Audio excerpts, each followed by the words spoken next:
Welcome back to the movie story. Today I will show you a horror romance film from 2010 titled Let Me In. Spoilers ahead. Watch out and take care. In 1983, in a hospital in Los Alamos, New Mexico, a man is admitted with burns over 9.5% of his body. He's a suspect in an important murder case, so the detective can't wait to talk to him and he approaches him while he's still in bed. The man's so disfigured, however, that he cannot talk, but the detective has an idea. He leaves a little notepad and a pen on the table next to the bed and tells the man that they'll find out who he is sooner or later, so he can save everyone time if he just confesses now. His heart rate starts going faster when the detective asks him about cults and Satanism, but their talk is interrupted by a nurse that tells the detective he has an urgent phone call. Just as the burned man starts raising his hand to grab the pen, the detective leaves the room to take the call from the receptionist, who tells him the man's young daughter had been there but didn't leave any information. Suddenly, the nurse can be heard screaming from the man's room. When the detective goes to check, he finds that the burned man had jumped off the window after leaving a message on the notepad. "I'm sorry, Abby." 2 weeks earlier, Owen, a lonely 12-year-old boy, is hanging out in the small yard in front of his apartment and eating candy. When his divorced mother calls him over for dinner, he buries the candy wrappers in the snow before joining her. Dinner time gets tense and awkward when Owen's father calls and starts arguing with his mom, and the call leaves the mother crying on the couch after they're done eating. Owen takes a knife from the kitchen before returning to his room and practices threats with it while wearing a creepy mask.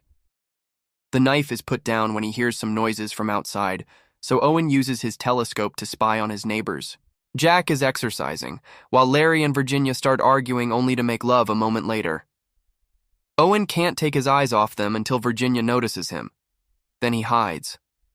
But when he hears a car parking, he decides to peek out the window again. The couple is gone, and there's a middle-aged man, Thomas, and a young girl, Abby, moving to the apartment next to Owen's. For some reason, Abby walks around barefoot. The next morning, while leaving for school, Owen sees Abby's footprints on the snow. At school, Owen is constantly bullied by Kenny and his friends. First, Kenny throws a spitball at him during class, then they corner him in the locker room after their swimming lessons. The bullies make fun of him for not swimming and call him little girl while hitting him with a towel, then they push him onto the floor to give him a series of wedgies.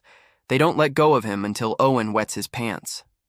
After class, Owen stops by the store to get some candy and sees a collection of knives, so he decides to buy one. Later in the evening, he uses the knife to hit a tree in the yard while practicing being threatening.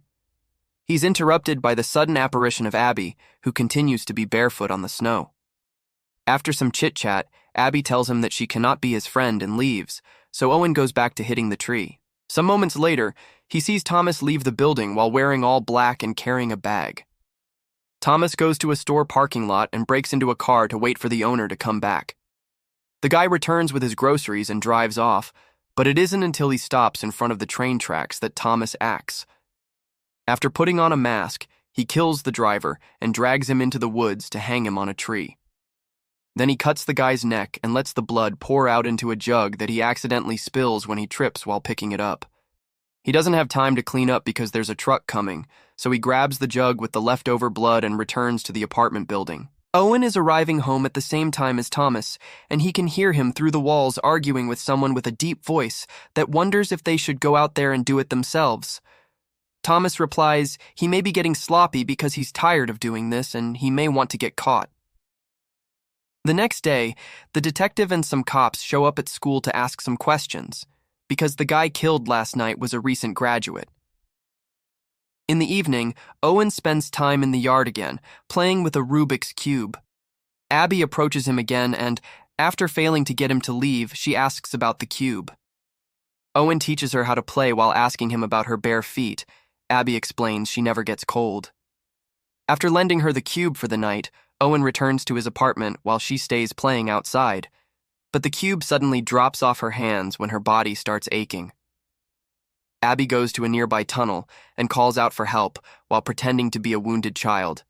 It's Jack that finds her and tries to help her, and when he picks her up, Abby attacks him. She shakes him and hits him a few times before throwing him on the floor and sucking his blood, then she breaks his neck to kill him before leaving. Moments later, Owen is spying on his neighbors again and notices Jack isn't at his place while he hears Thomas through the wall scolding and insulting Abby for something she did that he now has to clean up. He also sees Thomas leave the apartment in a hurry. Cleaning up ends up meaning Thomas finds Jack's body and tosses it into the river, using a pole to push it deep underwater. The next morning, Owen finds the solved cube in the yard, covered with snow. He meets with Abby again in the evening, and after exchanging names, Abby tells him she's more or less 12 and that she doesn't know her birthday, so Owen tries to gift her the cube, which she turns down. But she does accept teaching him how to solve it, so they spend the rest of the evening together, playing.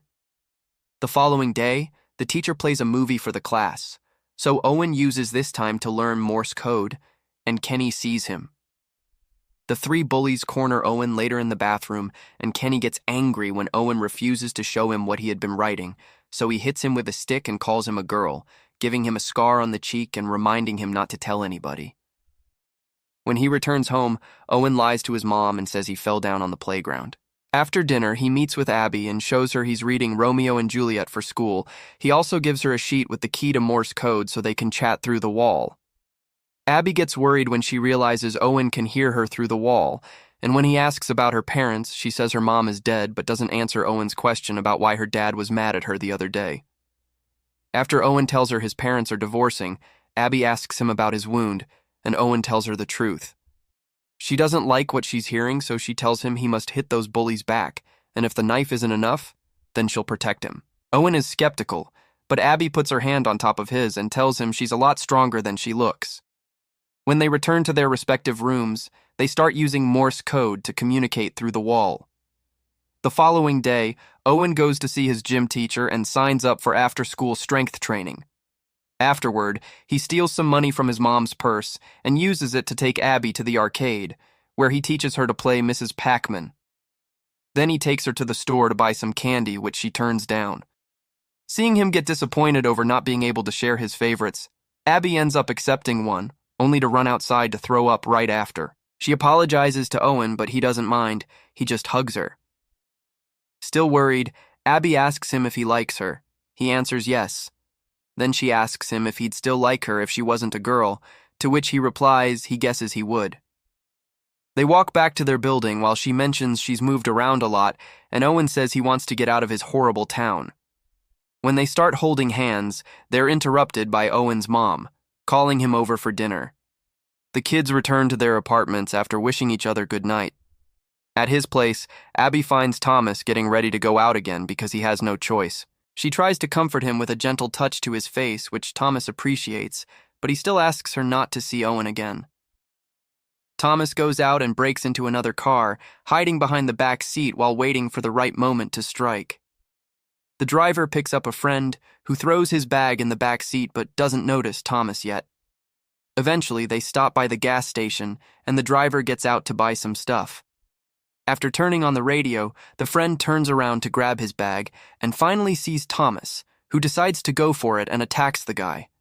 The victim puts up a fight, but Thomas manages to kill him after some struggling, and the noises aren't heard thanks to the music.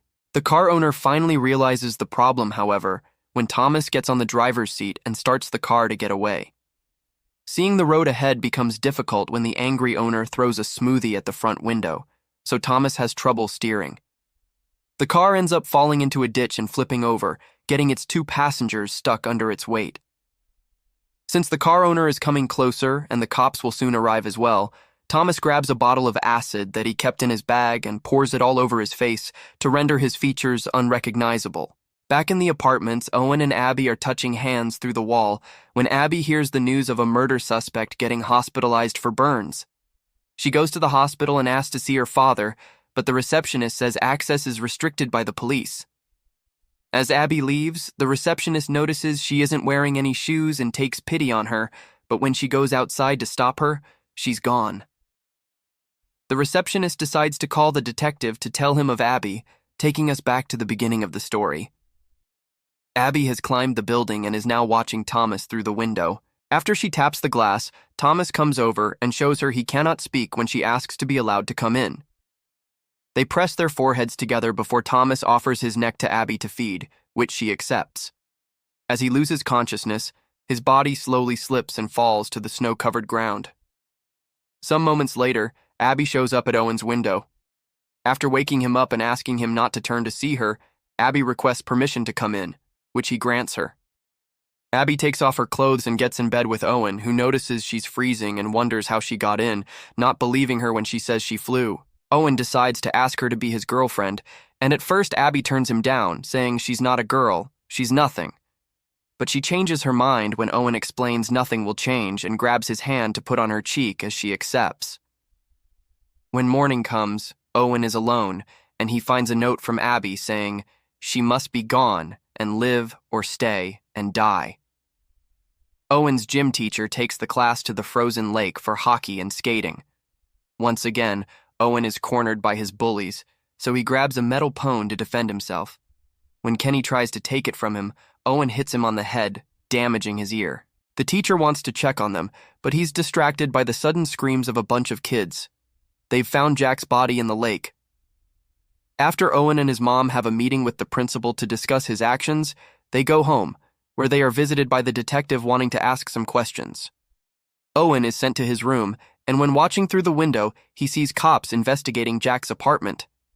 Afterward, he sends Abby a message with Morse code, but she doesn't reply because the detective is now ringing her bell.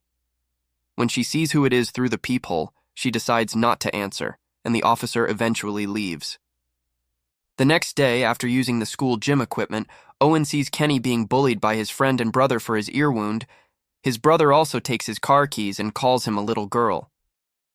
In the evening, he meets with Abby and tells her how he stood up for himself. Abby is proud of him and rewards him with a kiss on the cheek. Then he takes Abby to an old abandoned apartment a previous teenage neighbor had introduced him to, and no adult knows of. Abby starts playing some music and asks Owen what he wants to do. He responds by cutting his finger to make a blood pact. The smell of blood is affecting Abby, but no matter how she tries to fight it, she can't. With her face changing to a more monstrous shape, she falls to the floor and drinks the blood that has dripped there. When Owen calls her name, she tells him to go away. But it's her the one that suddenly runs out and climbs a tree. At that moment, Virginia comes by, walking her dog with Larry following no far behind.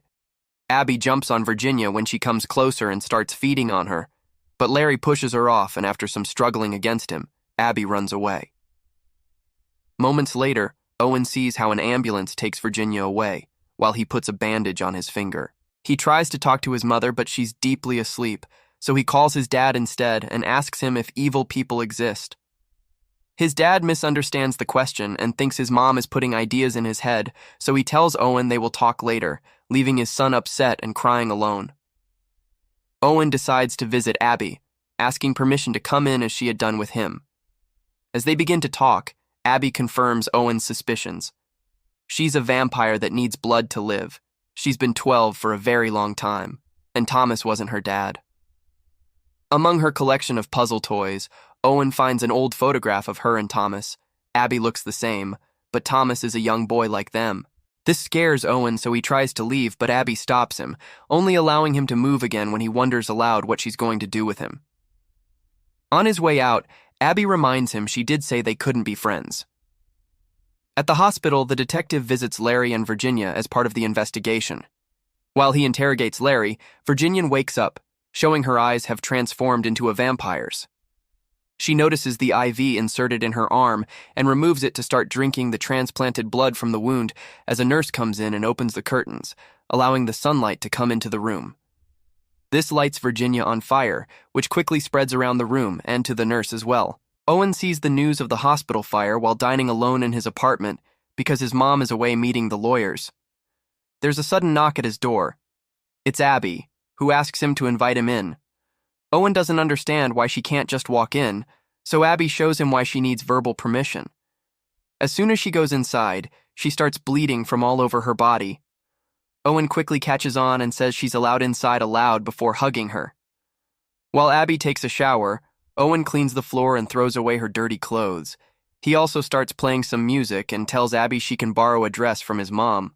Speaking of the devil, it's at that moment that Owen's mother comes back, so the kids run to Owen's room and Abby climbs out the window to return to her own apartment. Some moments later, after checking his mom has fallen asleep, Owen goes to Abby's place. He spends the night with her and falls asleep on the floor, where he finds a note from Abby the next morning, saying she's in the bathroom and he shouldn't come in. When there's a sudden knock at the door, Owen checks who it is through the peephole and sees it's the detective. He steps back, intending not to let him in, but he steps on a loose board that creaks and gives his presence away. The detective forces the door open and comes inside with his gun ready while Owen hides under a table. The officer starts looking around the house, finding the murder victim's wallets and Abby's note on the floor, which makes him move to the bathroom next. In there, she finds a bunch of blankets in the tub, which he takes away to find Abby sleeping under them. Needing light to see better, the detective begins removing the boards that cover the windows, but Owen stops him just in time as a burn starts appearing on Abby's leg. Now that she's awake, she jumps on the detective and feeds on him. The detective stretches his hand towards Owen, silently asking for help, but Owen can only close the door and step away. When Abby comes out, she hugs Owen and tells him she needs to go away before kissing him on the lips as a goodbye. A couple of hours later, he looks out the window and cries when he sees Abby leaving on a taxi after having hidden the detective's body in the abandoned room they had hung out at. The next day, Owen assists swim class. His teacher leaves the natatorium when one of the bullies calls him over to check on a trash can on fire, which was started by Kenny and his friends as part of a plan. With the teacher outside, the four boys lock the door behind him, enter the pool area, and demand everyone to leave except for Owen, who tries to escape through the locker room but it's captured by the bullies and taken by to the pool. Kenny's brother grabs him by the hair and tells him that if he can stay 3 minutes underwater, he'll only give him a little nick with the knife, but if he can't, he'll poke one of his eyes out. Owen is pushed underwater and kept there, when suddenly, he starts hearing some weird noises like glass breaking and the boys screaming. Blood starts filling the pool and even the head of one of the bullies falls into the water. It takes him a moment, but Owen finally manages to get out of the pool, and as he catches his breath, realizes Abby has come back and killed all the bullies to save him. The next day, Owen is on a train, eating his favorite candy with a trunk in front of him. After showing his ticket to the conductor, he knocks on the trunk to send a message in Morse code, and Abby knocks back from inside. Make sure to subscribe and turn on notifications so you can watch more videos like this. Thanks for watching.